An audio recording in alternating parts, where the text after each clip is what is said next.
예를 들면 귀신 들림이나 정신병, 신경증, 인격장애를 우리가 왜 배워야 됩니까? 이런 영혼의 병들에 대해서는 일단 기본적으로 성경이 말하고 있습니다. 또한 실제적으로 나 자신이나 내 가족이나 친척이나 사랑하는 친구들 가운데에서 신경증이나 귀신 들림이나 정신병이나 심각한 인격장애로 이렇게 시달릴 수 있습니다. 누가 가장 잘 도와줄 수 있을까요? 진리를 아는 교회에서 가장 잘 도와줄 수 있습니다. 교회에서만 도와줄 수 있다는 뜻이 아니에요. 정신과적인 진로와 병행하는 것이 가장 좋습니다. 교회에서만 도와준다 그러면 또 다른 문제가 생겨요. 근데 문제는 뭐냐면 인간에 대한 이해, 세상에 대한 이해, 영적 세계에 대한 이해를 교회에서 가장 정확하게 하거든. 성경에서 가장 정확하게 얘기하지 않습니까? 그래서 전체 틀을 이해하는 것은 교회에서 목회자가 이 사역을 하는데 가장 적합합니다. 인간에 대한 이해가 가장 깊기 때문에. 근데 이제 현실적으로 문제는 이제 목회자마다 인간에 대한 이해 깊이가 다 다른 거지요. 진리에 대한 깊이가 다른 거지요. 신경증, 정신병, 인격장애, 귀신 들림에 대한 개개인의, 목회자 개개인의 어떤 이해와 능력의 정도가 다 다르기 때문에 이제 현실적으로 이러한 도움을 못 주고 있는 것이지, 원래는 교회에서 가장 잘 도울 수 있는 그러한 상황이다, 이렇게 말씀드리겠습니다. 그래서 나 자신이나 가족이나 친지들 가운데에서 지금은 안 당했다는 거지, 혹은 이미 당하신 분들도 있고, 지금 내 주위에 이미 그런 사람이 있고, 앞으로 그 일을 안 당할 수가 없는 거죠. 특히 신경증 같은 경우는 다 당해요. 100% 다 당한다고. 우리도 예외가 없습니다.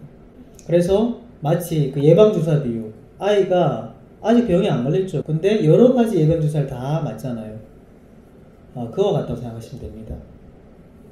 성경을 기준으로, 성경을 전체적인 원리로 해서 우리가 예방주사와 같이 여러 가지 영혼의 병들에 대해서 미리 배우고 성경적인 대안을 준비하고, 그 다음 그러한 병이 걸렸을 때 직접적으로 치유하는 방법, 또 그러한 병이 걸리지 않도록 미리 근본적으로 우리의 삶을 관리하는 방법들을 배워나가면 고생을 안 해도 되잖아요.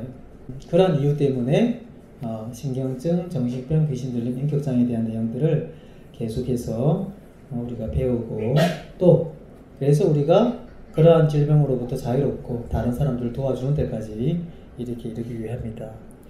귀신의 역사하는 원리에 대해서, 대적하는 원리에 대해서 이해가 되면 우리의 인생이 좀 더 수월합니다. 실제적으로 귀신이 역사하는 건데 귀신이 아니라 다른 걸로 귀신은 속이지 않습니까? 훨씬 이해하기가, 살아가는 게 수월합니다. 그래서 그런 부분들을 오늘도 조금씩 더 다뤄보도록 하겠습니다. 에베소서 2장 2-3절 시작. 그때 너희는 그 가운데서 행하여 이 세상 풍조를 따르고 공중의 권세 잡은 자를 따랐으니 곧 지금 불순종의 아들들 가운데서 역사하는 영이라. 전에는 우리도 다 그 가운데서 우리 육체의 욕심을 따라 지내며 육체와 마음에 원하는 것을 하여 다른 일과 같이 본질상 진노의 자녀였더니. 아멘. 중요한 구절들은 우리 평생 계속해서 반복할 겁니다. 이 구절도 마찬가지입니다. 귀신의 역사, 직접 간접적인 역사, 이러면 에베소서 2장 2-3절 이렇게 기억하시면 돼요. 사탄이 직접적으로 개입하는 게 있다. 공중의 권세 잡은 자, 불순종의 아들들 가운데에서 직접 역사하는 그러한 직접적인 개입이 있다. 두 번째는 이 세상 풍조를 따라서 세상의 가치관과 세속적인 세계관을 가지고, 세계관, 세상을 바라보는 관점, 가치관, 무엇이 가치가 있는가를 기준하는 것. 이 세상의 세속적인 세계관입니다. 육체의 욕심, 내 마음에 원하는 것을 하면서 살아가도록 그렇게 속이는 거죠. 육적 탐심입니다. 육적 탐심. 그래서 사탄이 직접적으로 개입하는 게 있고, 세속적인 세계관으로, 가치관으로 개입하는 부분이 있고, 그리고 내 몸에 있는 육신의 정욕, 안목의 정욕, 이생의 자랑을 이렇게 쳐서 혹은 기름 부어서 내가 죄와 상처 가운데 살아가도록 사탄이 이렇게 역사를 합니다. 이렇게 이제 일을 할 수 있습니다. 그래서 지난번에 이 부분 말씀을 드렸습니다. 첫째는 바깥에서 역사하는 겁니다. 1번, 2번, 3번은 생각을 준다. 이런저런 악한 생각과 잡다한 감정을 사람에게 줍니다. 두 번째는 누른다. 누른다. 어떤 생각 가운데 눌리기도 하고 분노나 우울함이나 이런 부분에 있어서 이제 빠져나가기가 힘든 그러한 눌림의 그런 상태가 있고 강제, 뛰어내려라, 죽어라, 불질러라 이러한 강제의 단계가 있습니다. 그리고 이제 사람 속으로 들어오게 되면 이것을 빙이다. 사람 속에 들어왔을 때 이제 또 크게 두 가지로 나눕니다. 머리를 잡게 되면 흔히 생각하는 것처럼 정신병적인 정신질환과 같은 현상으로 나타납니다. 오늘 이제 본문에 나타나는 그 군대 귀신 들린 사람은 정신병적인 현상처럼 나타나는 거죠.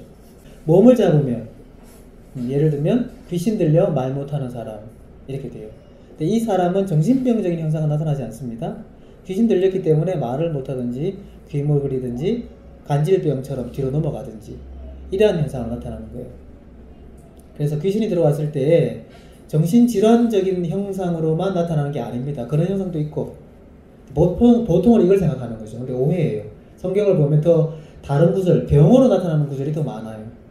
귀신 들려 말 못하고 못 듣고 혹은 간질처럼 뒤로 넘어지고 불에 뛰어들고 이런 식으로. 그래서 사람의 몸속에 들어왔을 때 두뇌를 잡는 경우와 두뇌 외에 다른 신체의 일부를 잡는 경우 이렇게 빙의가 이제 나타납니다. 인격장애는 사이코패스, 소시오패스 이런 거 들어보셨죠? 이런 게 일종의 인격장애입니다.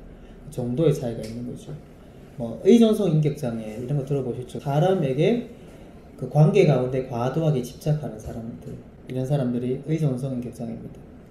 의사결정을 너무 선택을 잘 못해. 이런 것들은 이게 과도하게 이런 것들은 예를 들면 인격장애 중에서 의존성 인격장애들. 그래서 인격장애가 있는데 신경증, 정신병, 귀신 들림과 상관없이 인격장애가 붙을 수 있습니다. 이런 거 없어요. 신경증 없고 정신병 없고 귀신 들림 없는데 의존성 인격장애가 있고 사이코패스가 있습니다.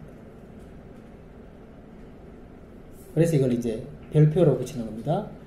없이 붙을 수도 있고 2개, 3개 복합적으로 붙을 수도 있습니다. 당연히 이 병이 있지만 인격장애가 거의 없는 사람도 있습니다. 그 다음 신경증은 뭐냐면 신경증은 원인이 있어서 마음이 힘든 거 우울하고 슬프고 분노하고 이게 신경증이에요. 원인이 있습니다. 부모님이 이혼했습니다. 근데 행복해. 이건 행복한 게 비정상이지. 우울한 게 정상이죠. 그죠? 내가 사기를 당했습니다. 행복해. 행복한 게 비정상이지. 분노가 일어나는 게 정상이죠. 이게 이제 신경증이에요. 보통 그까지는 이제 정상인데 여기에서 뭐냐면 그 감정이 이제 감당이 안 되는 거예요. 너무 힘든 거예요. 심지어 몸이 아프기도 하고. 그러다가 이제 이 신경증이 심해지면 끝까지 가면 뭐가 되냐면 화병으로 죽는 거예요. 너무 그 분노에 사로잡혀가지고 자기 몸을 완전히 죽여버리는 데까지 가는 거예요. 이 신경증의 끝은 화병이다. 그래서 이제 이것들 중에서 제일 간단한 게 그래도 신경증이에요. 왜냐하면 원인이 있기 때문에 시간이 지나면서 해결되기도 하고 원인이 해결되면서 해결되기도 하고 재수해요. 근데 어떻게 행복해? 행복한 게 비정상이지. 우울합니다. 힘듭니다. 근데 대학에 들어가게 되면 이제 원인 해결됐죠. 그러면 이제 새롭게 살아갈 수 있는 거죠. 근데 이제 문제는 뭐냐면 그러한 생각이나 감정이 컨트롤되지 않는 그러한 경우가 많이 있어요. 그래서 이것을 이제 신경증이다. 그래서 이제 보편적으로 경험할 수 있는 건 뭐냐면 감정 컨트롤이 안 돼요. 자매들 같은 경우에 그런 게 많죠. 기복이 굉장히 심하고 이런 경우는 신경증적인 증상 중에서 초기다 이렇게 하시면 돼요. 그래서 그런 것들은 물론 이제 인격장애랑 약간 관련이 있긴 있는데 그런 것들은 이렇게 큰 문제가 아니다 이렇게 보시면 돼요. 기질적인 문제가 있고 조금 복합적이긴 한데 한 몇 년 정도만 꾸준히 마음을 말씀으로 기도로 하나님 앞에 살아가면 이것들은 자연스럽게 완전하게 치유가 돼요. 남자들은 보통 마음이 조금 강하기 때문에 방금 말씀드렸던 그러한 신경증적인 요소는 이렇게 심하진 않아요. 보통 기질적인 요소도 영향을 많이 주거든요. 정신병은 뭐냐면 이유가 없이 우울해요. 이유가 없이 힘들어요. 그래서 신경증은 뭐냐면 보편적으로 병원에 가더라도 자기가 가요. 이걸 뭐냐면 병식이라고 불러요. 병에 대한 인식. 그리고 내가 힘든 게 상황은 그렇지 않는데 내가 과도하게 반응해서 힘들구나라고 현실 긍정력이 있습니다. 상황은 그렇게 비관적이진 않는데 내가 왜 이렇게 마음이 우울하거나 낙심되는지 모르겠어요. 이렇게 얘기를 해요. 그래서 병식과 현실 긍정력이 있으면 신경증이에요. 그래서 자기가 병원에 가면 신경증이에요. 근데 정신병은 뭐냐면 병식이 없어요. 처음에 얘기하는 겁니다. 병원을 계속 다니면 병식이 생겨요. 처음에는 현실 검증력이 없어요. 내가 지금 하는 생각이나 느끼는 이 감각들이 오감이 사실인지 아닌지에 대한 구분이 없습니다. 그래서 이제 정신병원에는 보통은 가족들이 데리고 와요. 자기가 자기 발로 가는 경우는 없습니다. 물론 심경증인데 병원에 가기 싫어하는 사람도 있겠죠. 그래서 이제 정신병은 병식이나 현실 검증력이 없고 원인이 없어요. 이 두뇌의 고장이에요. 심장이 고장나면 심장병, 뇌가 고장이 나면 두뇌병. 이것도 이유는 이제 복잡하죠. 근데 이제 결과적으로 얘기하면 약 먹으면 괜찮아요. 물론 이제 지금 말하는 것보다 간단하진 않아요. 꾸준하게 관리를 해야 되는데 마치 심장에 문제가 있으면 약 먹고 관리하면 되잖아요. 그죠? 당뇨병 있으면 음식 조절하고 인슐린 맞고 또 식이요법하고 인슐린 맞고 그 다음 피를 깨끗하게 하기 위한 여러 가지 활동들을 하면 괜찮아요. 약 먹고 그 마음의 어떤 부분들 양육 받고, 우리말로 하면 양육 받고 멘토링 받고 생각과 감정들이 하나씩 하나씩 관리가 되면 뭐 전혀 문제 없이 삽니다. 그래서 이제 겁먹을 필요가 없는 거예요. 오해가 있는 거예요, 사람들이. 마음의 병, 영혼의 병이라면 우리가 전문 지식들이 없기 때문에 이제 끝났나 보다 이렇게 생각을 해요. 아니에요. 전혀 아니에요. 정상적으로 배우고 관리만 할 수 있으면 전혀 문제가 없다. 특별히 사람을 만드신 분이 하나님이시고 세상을 만드신 분이 하나님이시고 영계를 통치하신 분이 하나님이시기 때문에 교회에서만큼 잘 도울 수 있는 그러한 기구가 없습니다. 그래서 저 같은 경우는 이제 병원과 제가 이렇게 함께 듣죠. 내가 이제 약을 처방하는 그런 법적 권한은 없기 때문에 그렇게 합니다. 그러면 이제 대부분은 1년, 2년, 3년 뭐 몇 개월 걸리냐 몇 년 걸리냐 이 차이가 있을 뿐이지 약 먹지 않는 것과 전혀 이렇게 차이가 없이 인생을 살아갈 수 있다. 귀신 들림과 정신병을 구분하는 기준을 말씀드리겠습니다. 귀신 들림의 원인은 상처와 죄로 인해서 귀신이 그 사람의 몸속으로 들어오는 것이라고 말씀드렸고, 정신병은 두뇌의 병입니다. 두뇌가 물리적으로 혹은 생화학적인 일종의 고장이 일어나기 때문에 이 정신의 병이 일어나는 겁니다. 그래서 두뇌가 고장이 났는데 초인적인 힘이 발휘할 수 있겠습니까? 혹은 배우지 아니한 갑자기 프랑스어를 한다든지 잘 못하던 영어를 유창하게 한다든지 이런 것들은 두뇌의 고장으로 일어날 수 없는 현상이죠. 그래서 이런 경우에는 귀신 들림의 경우로 의심해 볼 수 있는 여지가 있습니다. 또 귀신처럼 알아맞춥니다. 어젯밤에 너 어디 가서 누구랑 싸웠지? 이렇게 귀신처럼 알아맞추는 경우에는 두뇌의 고장 때문에 귀신처럼 알아맞춘다라고 이해할 수가 없는 문제이죠. 그래서 귀신처럼 알아맞춘다라는 그러한 경우에는 당연히 귀신 들립니다. 이렇게 볼 수 있겠습니다. 정신병의 증상으로는 전혀 이제 이해할 수가 없는 거죠. 또 약을 먹습니다. 정신병이 발병하게 되면 보통 2-3개월 정도 병원에 입원하게 되는데 이때 주요한 목적은 뭐냐면 병의 증상을 관찰하면서 동시에 의사가 약의 종류와 양을 맞추어 가는 것입니다. 그 사람의 병적인 증상, 이 정신병의 두 가지 가장 큰 특징인 환각과 이 망상이라는 병의 증상을 낮추면서 동시에 모든 약에는 부작용이 있지 않습니까? 이 부작용을 최소화하는 그러한 약의 종류와 양을 2-3개월 동안의 병원 생활에서 의사가 처방을 하게 됩니다. 그런데 귀신 들림이 원인입니다. 그럼 약을 먹을 때에 약이 효과가 있겠습니까? 그렇지 않죠. 물론 일순간 약을 먹었는데 귀신이 잠잠할 수 있습니다.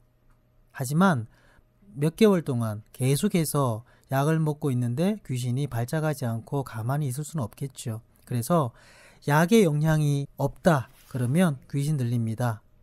약을 먹고 좋아진다 그러면 정신병이다 이렇게 볼 수 있겠습니다. 다음은 귀신 들린 사람의 경우에는 자기 속에 다른 인격이 있는 것을 얘기를 합니다.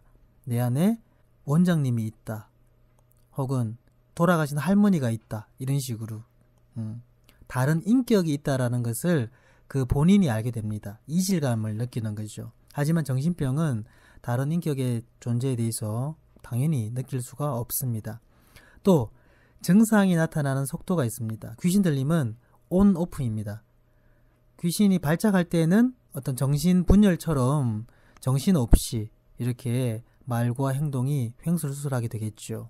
하지만 귀신이 발작이 멈추게 되면 정상인처럼 이렇게 그 증상이 가라앉는 것을 알 수 있습니다.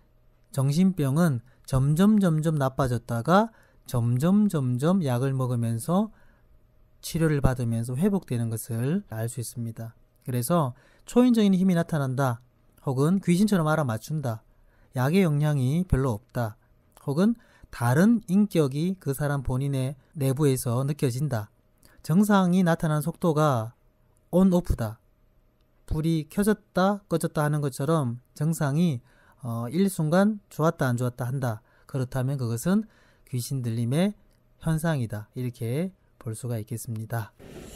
근데 양육을 하다 보면 이제 오해가 있습니다. 양육은 마음의 병이 있는 사람이 뭐 신경증이 있다든지 인격장애가 있다든지 이러한 마음의 병이 있는 사람이 받는 거지, 이런 오해를 많이 받아요. 어떤 사람이 양육을 받습니까? 받아야 됩니까? 그건 마음이 약한 사람이 목사님 찾아가서 의지하는 거지, 이런 식으로 오해를 많이 받아요. 양육의 제1 목적이 뭡니까? 제가 여러분들 양육하죠. 제자의 삶을 살도록 하는 게 양육의 제1 목적이죠. 그러면 제자의 삶은 뭡니까? 지상사명 통해서 큰 계명을 이루도록 하는 게 제자의 삶이죠. 친밀한 통치권, 재생산의 삶을 살도록 하는 게 양육의 목적이에요. 성품이 성숙되고 교회 가정 일터에서 삶이 성숙되어서 예수님처럼 제자 삼는 사역을 하도록 돕는 게, 이게 양육의 목적이에요. 병이 있다고 양육하는 게 아니에요. 병이 없다고 양육 안 하는 것도 아니고, 지금 말씀드렸던 이러한 부분들은 병이 없다고 할 수 있는 게 아니잖아요.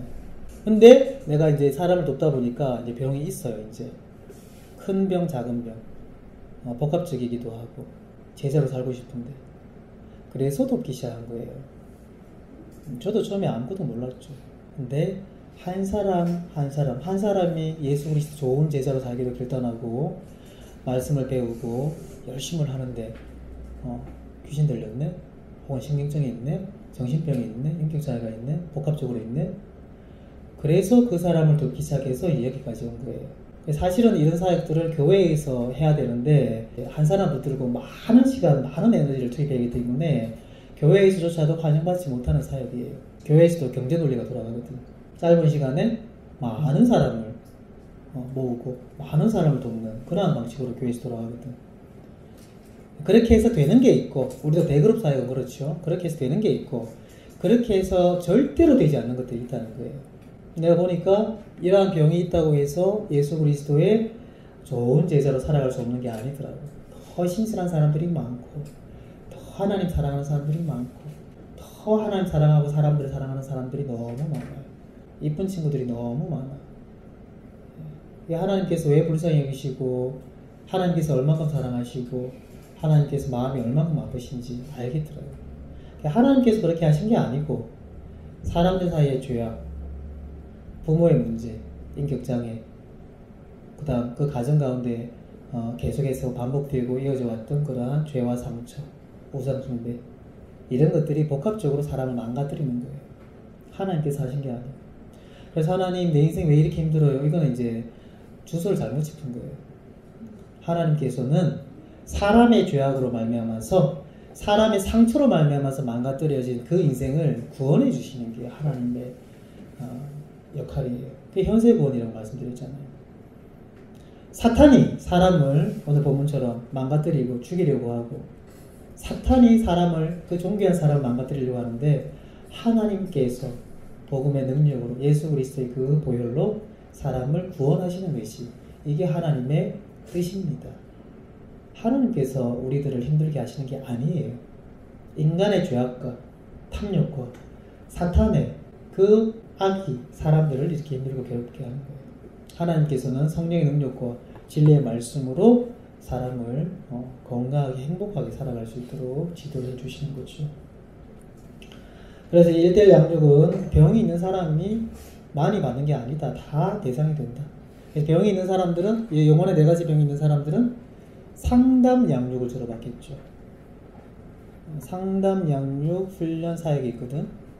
훈련은 과제가 있고 책망도 하고 좀 더 이제 빡센 느낌 들죠. 그지? 양육은 조금 편하네요. 초등학생 애들 기르는 것처럼. 상담은 이런 병의 회복에 집중을 하는 것이요. 사역은 이제 전도하고 양육하는 이런 사역들. 그래서 초기에나 이러한 병이 있는 사람들은 상담, 양육에 집중을 하겠죠. 이제 진행이 될수록 훈련으로 넘어가고 사역할 수 있도록 내가 이제 돕겠죠. 그리고 이제 보통 사람들이 이렇게 걸쳐져 있겠지, 그지? 그러면 대부분 내 사역이 내 수준이 어디인지를 알 수가 있습니다. 나의 성숙의 정도가. 그래서 보십시오. 직접적인 치유법이 있습니다. 그 다음 근본적인 관리법이 있습니다. 이러한 병이 이미 있을 때 어떻게 할 것인가 방법론들이 있겠죠, 그죠? 그리고 지금은 없지만 나나 내 가족이나 내 친지들 중에 지금은 없지만 근본적으로 이것들을 관리해 나가면서 만약에 이런 부분들이 유전적인 문제가 있다든지 마음이 약하다든지 근데 어떻게 하면 그런 문제들이 생기지 않도록 미리미리 예방할 수 있을까? 근본적인 관리법. 이 두 가지를 계속해 나가는 거예요. 그래서 여러분들이 지금 대소일배 영혼육사 관리하는 것은 뭐겠습니까? 근본적인 관리법은 여러분들이 교회 생활하시면서 이미 하고 있는 거예요. 영혼육사 관리, 대소일배 통해서 영혼육사 관리한다고 계속 얘기하고 있죠. 이미 근본적인 관리법은 여러분들이 하고 있는 거예요. 내가 계속 말씀드립니다. 정말 중요한 원리인데 내가 중간에 뜩 새로 얘기하면 그게 잘못된 거지. 처음부터 하고 있고 여러분들이 인식하지 못하지만 이미 교회를 그런 방식으로 운영하고 있는 거예요. 근데 이제 이번에 그 자매와 같이 귀신 들림이 일어났습니다. 그러면 직접적인 치유법이 들어가고 그 다음 근본적인 관리법을 같이 해야 되겠죠, 그죠? 이렇게. 그래서 예를 들어 우리 교회 사람이면 혹은 문제가 있지만 우리 교회로 오게 되면 직접적인 치유법도 받을 수가 있고 근본적인 관리법도 병행을 할 수 있죠. 근데 보통 외부에서 오는 경우에는 이렇게 교회를 들어오는 경우 별로 많지 않아요. 그냥 귀신만 나가면 해결된다라고 생각해요. 오해죠. 그래서 내가 축사 사역을 한 시간 하면 그와 맞먹는 시간만큼 상담을 합니다. 조상 때부터 얘기들 다 들어주고 원인에 대해서 해석을 해주고 설명을 다 해줍니다. 근본적인 원인을 해결하라고. 물론 해결 안 되죠. 교회 자체가 그렇게 돌아가지 않는 한 해결이 절대 안 돼요. 문제는 아까 말했던 귀신 들렸던 이 자매가 해결되면 자 귀신 나갔습니다. 자기 인격이 아직 과정입니다. 처음에 비해서 많이 좋아졌죠. 처음에 일주일 잠을 못 잤는데 지금 멀쩡하게 하루 생활할 때도 있거든. 물론 또 이렇게 막 너무 또 이렇게 할 때도 있고 아직도 진행입니다. 죄와 상처 아까 말했던 것처럼 조상까지 이렇게 얽혀져 있고 가문에 얽혀져 있기 때문에 한두 번으로 안 되는 거예요. 복잡한 거예요. 그래서 원래는 근본적인 관리법이 되지 않는 축사는 없어요. 원래는. 진짜 축사를 하시는 분들은 반드시 양육을 병행하는 겁니다. 축사만 하는 사람들은 개념이 없는 거예요, 아직. 그래서 신앙은 라이프 스타일의 변화라고 계속 말씀드리는 겁니다. 라이프 스타일 자체가 바뀌지 않으면 안 돼요. 계속 말씀드립니다. 예수 믿는다고 우리 가정 행복합니까? 아빠, 엄마 예수 믿어요? 온 가족 교회 다녀요? 가정이 행복해요? 아니에요. 성경적인 아내로, 엄마로, 성경적인 아빠로, 아내로, 부모로 살아가야지만 그 가정이 위에서부터 내려오는 그 사람의 죄와 탐욕과 그 상처를 주고받는 것으로부터 자유롭게 돼요. 행복하게 돼요. 교회는 왔다 갔다 하지만 성경적인 아내로, 엄마로, 남편으로, 아빠로 안 살아가. 그러면 똑같이 여기에서 오해가 있는 거예요. 예수 믿으면 다 될 것 같은데, 기도하면 다 될 것 같은데 안 되는 이유가 바로 이겁니다. 라이프 스타일이 바뀌어야 돼요. 교회 가정 일터에서의 삶이 바뀌어야 돼요. 나의 말이 바뀌어야 돼요. 생각이 바뀌어야 돼요. 감정을 절제할 수 있어야 돼요. 의지를 계속 살려가야 돼요. 영혼 육사 자체가 계속해서 바뀌어가야 됩니다. 교회 가정 일터에서의 삶이 바뀌어가야 돼요. 원래 하나님께서 디자인하신 제자의 삶은 이걸 얘기하는 거예요.